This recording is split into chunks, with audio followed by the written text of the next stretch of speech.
Hello guys, welcome back to my YouTube channel. So guys, in this video I'm going to show you how to fix Instagram and unexpected error occurred on iPhone. So guys, if you are using iPhone and when you are using your Instagram and do any activity on your Instagram account facing this type of issue, then I'll help you how to fix this problem. So guys, you can easily fix this problem, so let's start without wasting any time. So guys, simply the main reason of this problem is your internet connection. So guys, first of all you need to turn on your Wi-Fi, and guys, if you are using mobile data, then guys you need to turn on your mobile data, and guys after doing this you need to go back.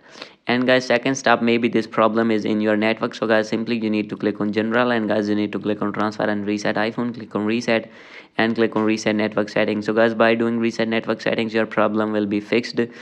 So guys, third method is you need to check your VPN connection. So guys, you need to disconnect your VPN if connected on your iPhone, and guys after doing this you need to go back. And guys, after doing this, if still not fix your problem, then guys maybe this is an update problem on your iPhone. Simply you need to open your app store here, and guys here you need to search Instagram, as you can see. So guys, after searching Instagram you need to open your Instagram, and guys you need to update your app from here. And guys after this, many of bug will be fixes on your Instagram app. So guys, after doing all the methods, if still not fix your problem, then guys you need to delete your Instagram app from here, as you can see. And guys after delete your app you need to reinstall again on your iPhone, and guys after doing this your problem will be fixed. Hope you like this video. If you like this video, please do subscribe, comment and share. Thank you.